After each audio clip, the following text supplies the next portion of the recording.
ناظرین کرام، اگر رمضان ہو اور روزہ ہو اور سبحان اللہ تلاوت قرآن کی توفیق مل رہی ہو، رات کو شب بیداری اور قیام اللیل کی توفیق مل رہی ہو، تو یقیناً اللہ کا شکر ادا کرنا چاہیے کہ اللہ تبارک و تعالی نے مجھے اور آپ کو یہ توفیق بخشی ہے کہ الحمدللہ رمضان المبارک کے ان اوقات کو ہم قیمتی بنا رہے ہیں۔ اس کے ساتھ ساتھ ناظرین کرام، اگر رمضان المبارک میں سبحان اللہ دن میں روزہ ہو اور دل یہ بھی چاہتا ہو کہ یار قرآن کی تلاوت بھی کریں، کچھ نوافل کی لذت بھی حاصل کریں، کچھ سبحان اللہ ذکر و اذکار کی لذتیں بھی حاصل کریں، اور اس کے ساتھ ساتھ گھر کے کام کاج بھی چلتے رہیں، لیکن اگر روزہ ہو اور اس میں صحت اچھی نہ ہو، یعنی صحت ہی ساتھ نہ دے، جسم میں نقاہت اور کمزوری ایک تو فطری طور پر آ جاتی ہے، ظاہری بات ہے انسان جو ہے وہ غذا کا کیڑا ہے،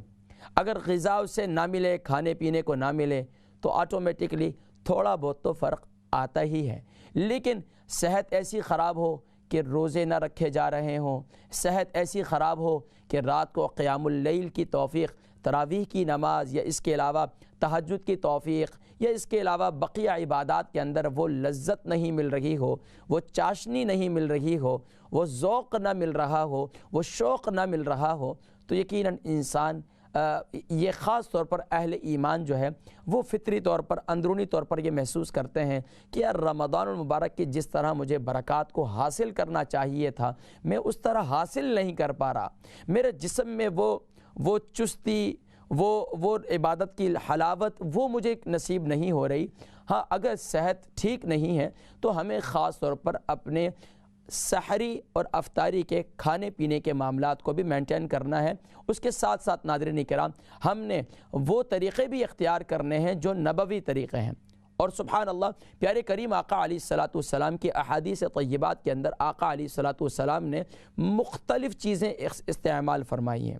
لیکن سبحان اللہ اور مختلف چیزیں آپ کو بہت پسندیدہ بھی تھیں۔ ان میں جیسے کہ آپ سنتے ہیں مختلف احادیث مبارکہ کے اندر کہ آقا علیہ الصلاۃ والسلام نے کھجور کو بھی پسند فرمایا، آقا علیہ الصلاۃ والسلام نے لوکی کدو شریف کو بھی پسند فرمایا، آقا علیہ الصلاۃ والسلام نے ککڑی کھیرے کو بھی پسند فرمایا،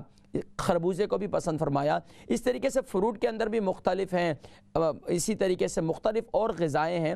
یہ سب کی سب احادیث کے اندر ملتی ہیں۔ لیکن ناظرین کرام، آج میں جس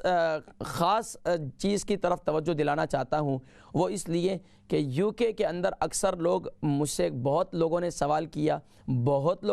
کیا، اتنے سوالات کہ میں اب خود مجبور ہو گیا کہ اس ٹاپک پر بات کرنی چاہیے، کیونکہ وہ کیا تھا، وہ مجھ سے پوچھا گیا اکثر کہ ثنا مکی کے بارے میں، کہ ثنا مکی جو ہے یہ کیا ہے، احادیث میں اس کے بارے میں کیا ملتا ہے۔ اب ہماری قوم ایک ایسی ہے جس کو جس طرف ڈال دیں تو وہ اس طرف بس ماشاءاللہ چلنا پھرنا، اس طرف جو ہے چل پڑتی ہے۔ اب مثال کے طور پر میں اگر اپنے پروگرام میں کسی کھجور کی فضیلت پر بات کر لوں تو ماشاءاللہ کھجور ماشاءاللہ لوگ بہت استعمال کریں گے، کلونجی کے پر بات کروں تو ماشاءاللہ کلونجی کا استعمال بھی بہت آنا شروع ہو جائے گا، گھروں کے اندر ماشاءاللہ آنا شروع ہو جاتی ہے۔ اب اسی طریقے سے ہر چیز کی ایک لمٹ ہے اور اس کا کمبینیشن ہے۔ یاد رکھیے طب نبوی صلی اللہ علیہ وسلم، رمضان ہے، رمضان رحمت رمضان ہے، اور رحمت رمضان انہی کو نصیب ہوگی جو تعلیمات نبوی صلی اللہ علیہ وسلم پر صحیح معنوں پر عمل کریں گے۔ لیکن اگر کسی شخص نے مثال کے طور پر یہ سنا کہ آقا علیہ الصلاۃ والسلام نے ارشاد فرمایا کہ کالے دانے میں شفائے سوائے موت کے، اب وہ صبح کے وقت میں بھی کلونجی استعمال کر رہے ہیں، شام کے وقت بھی کلونجی استعمال کر رہے ہیں، رات کے وقت میں بھی کلونجی استعمال کر رہے ہیں، تو یقیناً اس کے اثرات اس کے بدن میں ظاہر ہوں گے۔ اسی طریقے سے اگر کوئی شخص ہے، اس نے یہ حدیث مبارکہ سنی کہ آقا علیہ الصلاۃ والسلام کی بہت پسندیدہ کھجور تھی، اس نے کھجور صبح کے وقت میں بھی استعمال شروع کر دی، شام کو بھی، رات کو بھی، مطلب ہر وقت کھجور ہی کھا رہے ہیں، تو پھر تو موت واقع ہوگی۔ اب یاد رکھیے ہر چیز کی ایک لمٹ ہے اور پھر اس کا کمبینیشن ہے۔ یاد رکھیے بس کسی نے کہا کہ نبی صلی اللہ علیہ وسلم نے یہ ارشاد فرمایا تو اب اس میں ضرور شفا ہے، کوئی شک نہیں ہے شفا ہے، لیکن آپ کی صحت کے لحاظ سے آپ کسی حکیم صاحب سے یا کسی جو مستند ہیں ان سے مشورہ تو کریں۔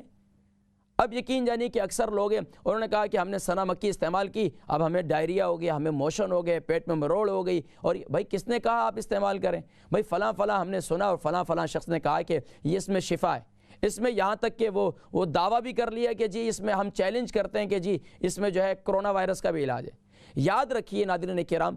بڑے سے بڑے میرے اساتذہ گزرے ہیں اور بڑے سے بڑے اساتذہ گزرے ہیں، اور میں نے بڑے بڑے حکماء کو دیکھا، اپنے اساتذہ کو دیکھا کہ انہوں نے کبھی چیلنج نہیں کیا۔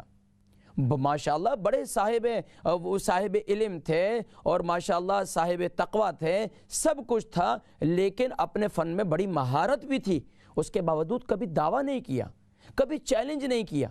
بہت سے جب سے یہ وبا چلی، مجھے مختلف لوگوں نے کہا کہ قاری صاحب آپ کو علاج ایجاد کر دیں، کہ ایک دعویٰ کر دیں کہ اس کے لیے۔ میں نے کہا یاد رکھو، احادیث طیبات کے اندر وباؤں کا علاج موجود ہے، احادیث طیبات کے اندر بیماریوں کا علاج موجود ہے۔ اللہ کے نبی صلی اللہ علیہ وسلم نے ارشاد فرمایا کہ اللہ رب العالمین نے کوئی بیماری نہیں اتاری کہ اس کے ساتھ اس کا علاج نہیں اتارا، موجود ہے ساری چیزیں، لیکن استعمال کریں۔ اب اللہ کی طرف سے اگر اس کو شفا ہوگی تو شفا ہو جائے گی،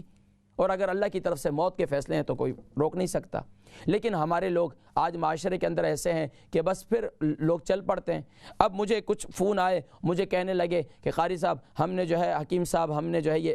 سنا مکی استعمال کر دی۔ بھائی سنا مکی ٹھیک ہے استعمال کی، کیا ہوا؟ اب ہماری امی کو، ایک ہماری بہن نے کال کی مجھے، امی کو جو ہے ہماری موشن شروع ہو گیا، ڈائریا شروع ہو گیا۔